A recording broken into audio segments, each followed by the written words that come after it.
So Charlotte, thank you very much for your time and availability for this short interview.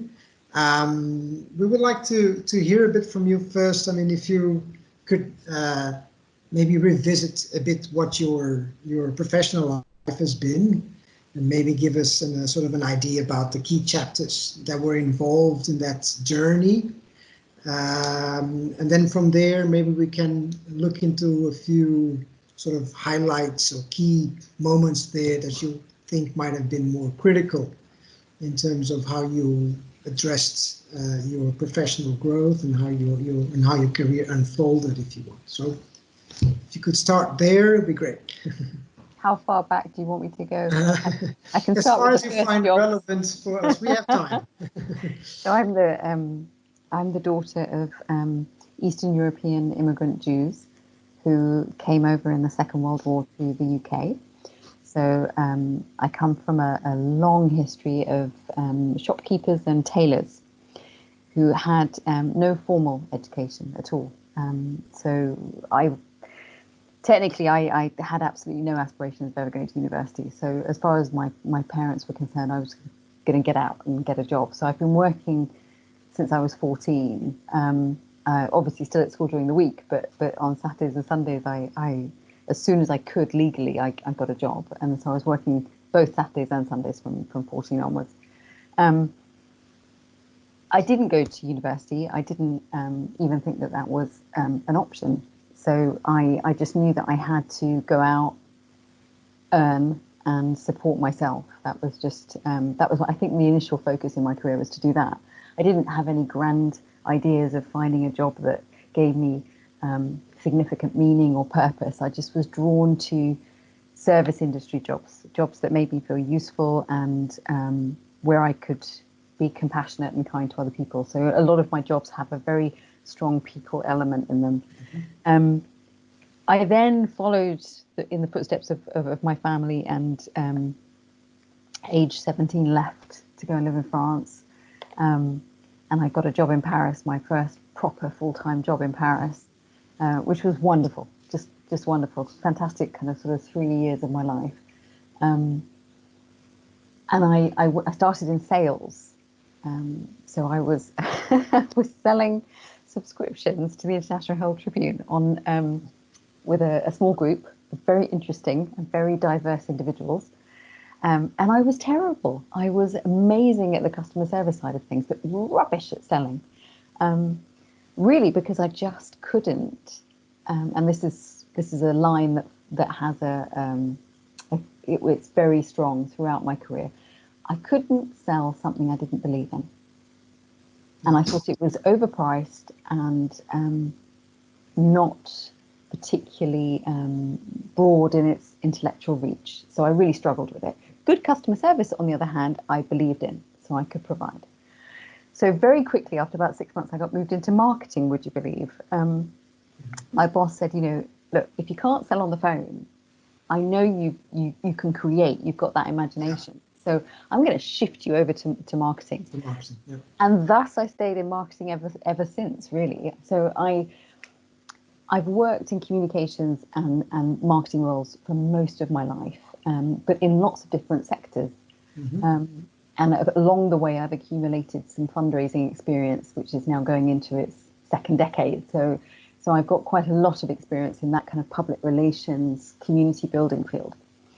So I went to Paris. I then, from there, went on to work in television, running their marketing area. Then I moved to Lisbon. So I basically went further south, and I spent 10 years of my life in Lisbon, 5 of which were in media agencies and doing consulting work. And then I was headhunted, along with a few other people, to work for UEFA in the Euro 2004 project. And I was, I think, the second person employed in the sponsorship team.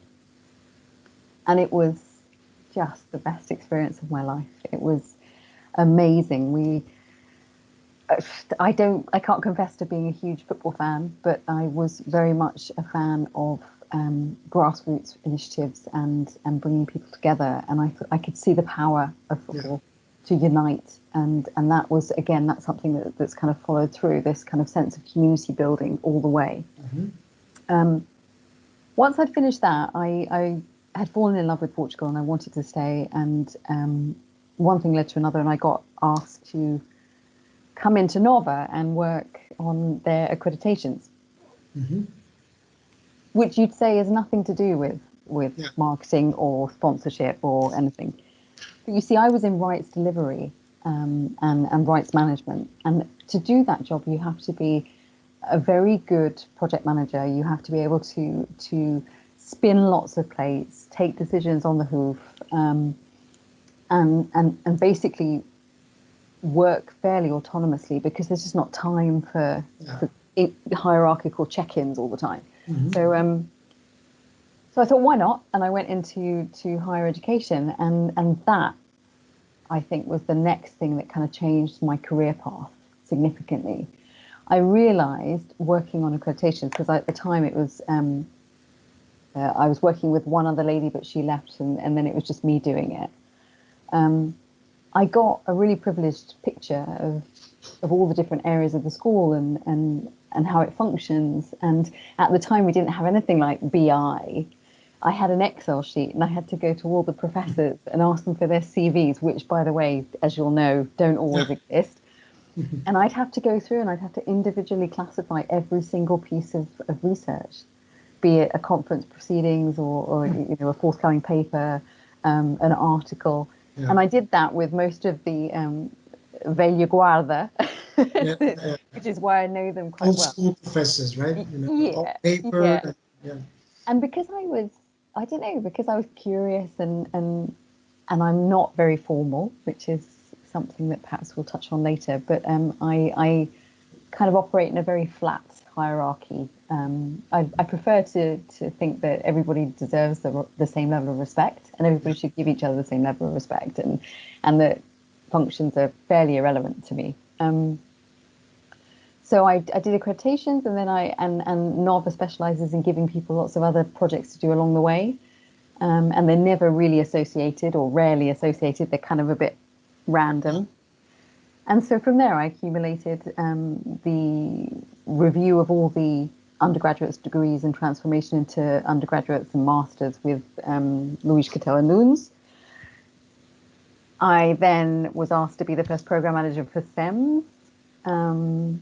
And I was part of the founding team with João Mauro Mats and Rita and Catherine. And João always spoke very highly of you, right? So when I took his position for a while, I was very, desperate for someone like you. And although I never worked with you, I felt I missed you already, and I didn't even know you.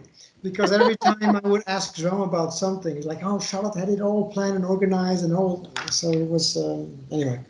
So so I did that, and then unfortunately, and this is where this becomes a relevant conversation, I think. In 2011, or 2000, yeah.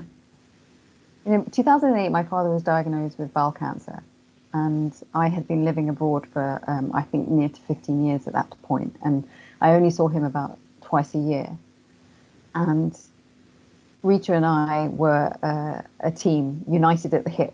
We swore to each other that we would stay together forever and ever more. And when Dad got sick, I realised that I needed to be closer to him. I just couldn't bear the idea of getting that phone call and being in Lisbon.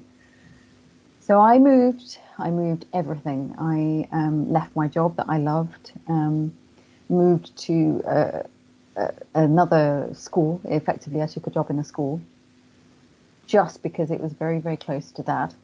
And my father passed away in 2012. And then at that time, there were lots of problems with, the Portuguese recession and Troika and all of these changes, which meant that really my option was just to stay put because I had a good job and I was okay.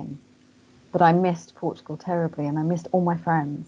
And And then I took on a series of other jobs, again, marketing and communications related. I ended up heading up the fundraising and communications for the European Union Youth Orchestra for a number of years.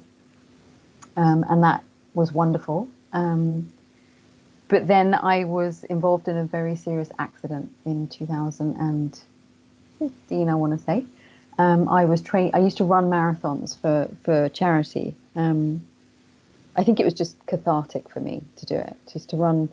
I used to do it for bowel cancer, and it just, every time I managed to finish a marathon or 10K, it just was my little offering to the pain that my dad and other people had to endure.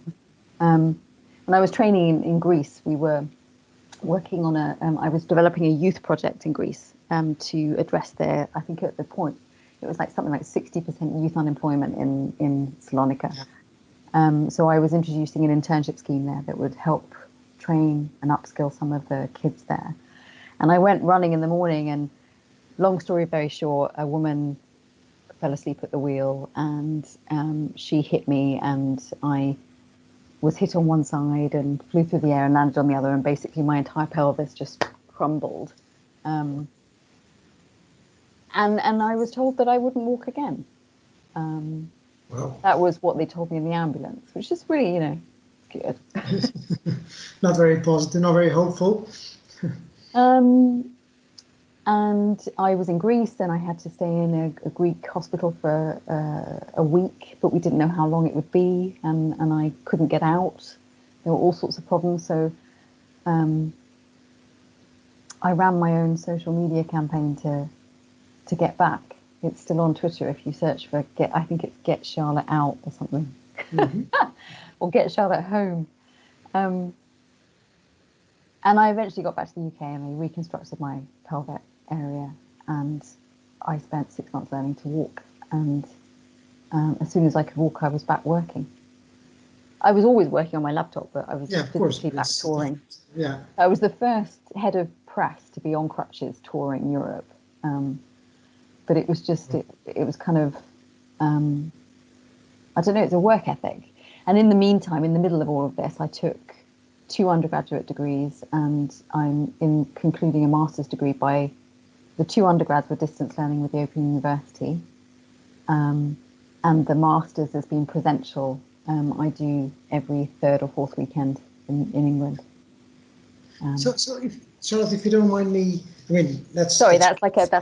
That made any sense quite a story. Anyway. It's hard even to know where to focus on, because you mentioned a few very important aspects. One thing I had, because you mentioned 2 very difficult times, right? The accident that you had, and of course the loss of your father. If you look back at those moments, what allowed you to persevere and to overcome those moments? Because of course, one is something you can't control, right? You have to mourn and find a way of, and you found a way of actually giving purpose to that as well, and significance to that by the running. And ironically, life pulled a leg on you, right? And it made you having an accident in that same thing you were trying to do to recover.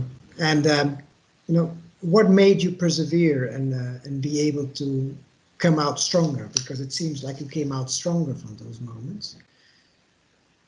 I think I'm going to say it took me a very, very long time to get over Dad going.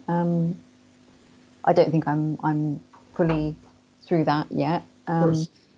Just because he was very young, and it was just one of those stupid things where you think, if you'd gone to the doctor a bit earlier.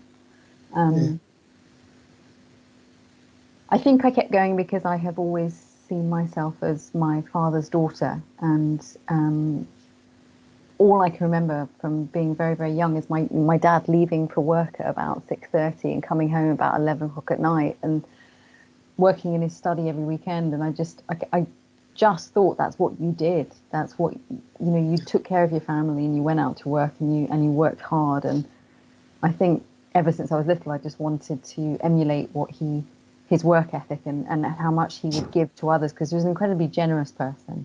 So I think it was living his legacy helped me a lot. because I often say to myself, what would my dad do? Mm. You know, what would dad say? And I think that's important, and you could apply that to anybody that's unfortunately gone to a better world or a better place or whatever you believe in. You know, I think you have to just say, what did they leave me with? And they've left me with so much, so many lessons and life experience, and I think that's just beautiful. And if you can channel that in the way that you live and conduct yourself. Like my dad was always a really funny man, and he was always a very he cared deeply about people, and I like to think those are the things that the gifts he gave me, and so I guess my sense of integrity and from that, wanting to live a purposeful life definitely came from him. And then the accident, I was talking to a friend of mine about this yesterday. She asked me a very similar question. I think it's because I was tenacious. I'm somebody who doesn't like to be told what to do. And I think the fact that they said I couldn't made you, made me like, oh yeah, I'll show you. Yeah. But I tell you, it took every ounce of personal resilience and courage to come through that, because I just felt so frightened most of the time, and I just couldn't even consider what the other the alternative would be if I couldn't walk again. I couldn't even process it. So it was just like, there is no alternative.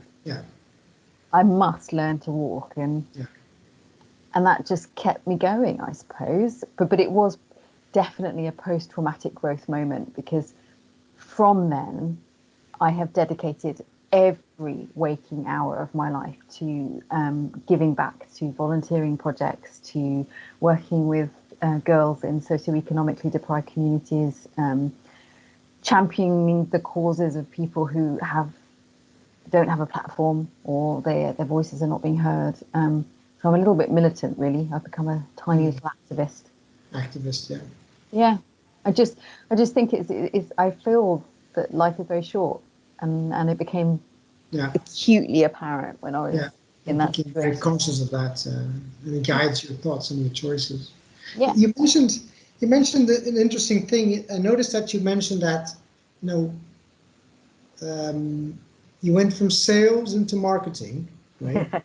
So that was an element. Okay, you go into something more creative, and then you said that you kept on working in marketing throughout your life. But when I hear you, I hear also accreditations. I hear, which is not very creative in a way, right? So I don't know, because it kind of, I'm a writer, so I do a lot of creative writing, and I always have done. So for me, accreditations were an opportunity to write, really, more than anything, organise and write. And I think you have to be really creative with accreditations, because there's a lot of a deep level of psychology involved in this. You have to really get into the mindset of the peer review team and the accrediting body, and understand what they're expecting of you. And I think you have to but I think you have to use public relations skills, use communication skills, marketing, to present yourself in the best possible light without, and this is again very me, without deviating from the line of truth. You need to tell the truth, but in a way that is enticing, and that people also to engage them in the process. Right? And I love vulnerability, and I think business schools have such an important role to play in being vulnerable and acknowledging that they're constantly evolving and changing. And I think I find that a really beautiful space when you say, actually, you know what? No, we're not there yet. We've got so far to grow. That's interesting you're saying, because in a way it's like you take a very multidimensional perspective on your profession, right? It's like, how can I exercise my profession in different contexts, right? You know what you're good at, what you enjoy. You call it, broadly speaking, some form of marketing and communication field, and then you reapply and reframe the challenge according to that sort of view of your skill set. And that's at least how I'm interpreting that. No, you're right. You're right. When you say accreditations, the last word I think typically is marketing, right? And then yet you could reframe it in a way that still made sense for you, at least. And you yeah. I mean, I used to have to kind of go on trips where they were, for me, they were public relations trips. They were, you know, I was promoting the school. I was putting it in its best possible light and crafting that narrative. And I think that's, I don't know, I guess with my career, it's been, let's look at all the things that I do well. Yeah.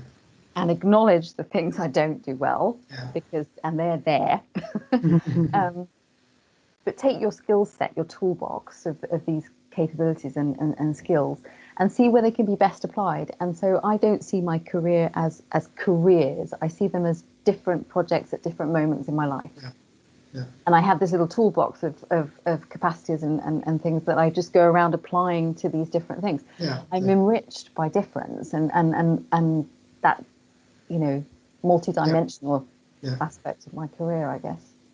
And if you look now from where you stand, given this tremendous experiences you've had, some positive, some negative, the things you had to overcome and the difficulties you had, but also the joy you've taken in all the projects you've been involved and where you stand today, knowing also the crisis that we have, how do you look at the future? What do you think will be your future script? My future script? Yeah. Ooh. Well, I'm always positive. It's a default position. I'm negative when I'm on my own quietly in a corner going but mostly I'm very positive. I am a firm believer that crises present opportunities for growth and for innovation. I just think that's their breeding ground for that. I think for me personally, what's become clear is that I want to continue to have a very broad portfolio of things happening in my life. I knew anyway, but I'm becoming more aware that that's very important to me, to keep different sort of areas of my cognitive space functioning in different worlds and with different people. I feel more complete and more fulfilled by talking to people from different sectors and different areas of activation. I think that that diversity is really, really important to me. I think I've missed, and I knew this anyway, I knew I would, but I've missed the students immensely. And I'm committed to, when time comes, to getting closer to them and to being even more invested in creating that community spirit, helping to create that community spirit that we're so proud of at NOVA. So I've missed them, and I think I launched my social enterprise about 2 weeks ago. So I've been working voluntarily on a project for a number of years in the background on addressing gender inequality and female empowerment in girls in communities where there's just limited prospects and very, very high levels of unemployment and teenage pregnancy. And it's been a nice moment for me to kind of sort of think about how I can take that forward and get some funding for it so that I can start to help more kids. So it's been I think it's about creation. I just see it as an opportunity, a space to create. I'm super busy. We all are very, very busy, but I think it's a moment where I've just had I need to focus in on certain things. But then I'm 44, you know, and I don't have children running around my feet. I have a cat. I have the cat plus 3 children, and I'm 45. Yeah, but you see, this is the thing. When you've got little ones, I mean, my brother's all got kids, and it's just it's tough. It's really tough. It is. I mean, I have 3. The oldest is 18, and the youngest is 5. So I have sort of the whole spectrum of one just starting university this year, the other one, barely speaking sometimes. So it's the contrast can be greater. So you continuously stretch. And I have a middle one right as a teenager, 14. So it's like, you have the whole, existential process going on at a dinner table. and a cat. That's beautiful. That's beautiful. Well, as long as the It's cat's not beautiful. on the table, but if, yeah. The cat is actually literally on the table all the time. Every time we go and eat, he just jumps and starts looking at us like, "What are you eating?" They're It's very funny to smart say that. animals. It's a Very literal, smart. but yeah, yes. I mean, yeah. If I am Right, allowed right. also to reflect, but it's your circumstances are what they are, right? And it's how you take, you embrace it and you live with it and you make the most of it instead of just looking at how much you shouldn't, you don't have. Just live with what you have and try to make the best out of Oh your yeah, circumstances. gratitude for me is up there. Um, I've never been somebody who wanted extravagant things. Yeah, I don't think I would know how to deal with that extravagance. I have no style and I don't have good taste in cars. So I think I'm very happy in tiny little, actually, just to take you back to an anecdote, I once asked José Ferreira Machado if in Campo Lindo, as you go from the dean's office down that beautiful flight of stairs, there was like on the level where there was the Salão Nobre, yeah, there were underneath the stairwell, there were two little cupboards. I once asked José, who was my first boss, if I could have my office in one of those cupboards. And I was genuinely serious because I just wanted a quiet, small yeah, space where nobody would bother me. So I'm very, very grateful for everything I have. I don't know if you have faith or not, but I'm grateful for my faith, and for having time to think about how fortunate I've been in my life. I think that's really, really important. But I think it's also really important to stress that I don't want your listeners to or you to think that everything is rosy, because it's yeah, not. I had a really hard time about 2 weeks ago. I do suffer from mental health complications, predominantly as a result of the accident. And I have to be extremely careful not to push myself too hard or to burn out. And yeah, 2 weeks ago was a really dark time. yeah. And thankfully, I'm kind of coming out of it now, and I had lots of support and lots of love from the people that I work with, and I'm very lucky for that. Yeah. But I know some people who don't necessarily have that network, and it's a really crappy time for some people. Yeah, it is a very tough time. I suffer, every now and then in these last few weeks, there's moments where it's like, oh gosh, what's happening here? And you lose sight. And what you mentioned, I think, is critical, is the network, having people to rely on, but also not to be afraid to say, I need help now, or Yes. reaching out and and to actively search for that support. I think it's indeed critical.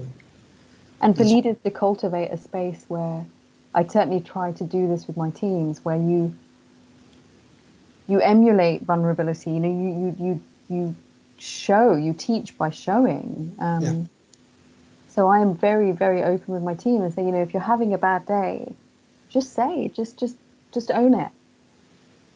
Don't try and be superhuman. Nobody is. And I hopefully have created a space where my team feel that they can just be, yeah, and sort of acknowledge those ebbs and flows. And I think it's super important. yeah. I guess in organizations in today's time, leadership needs to create that space, because I mean otherwise you just can't cope. It's just too Mm, much going on, too much uncertainty as well. yeah. So if you would look at your entire life, what would be the main theme here? What would be the defining theme for you?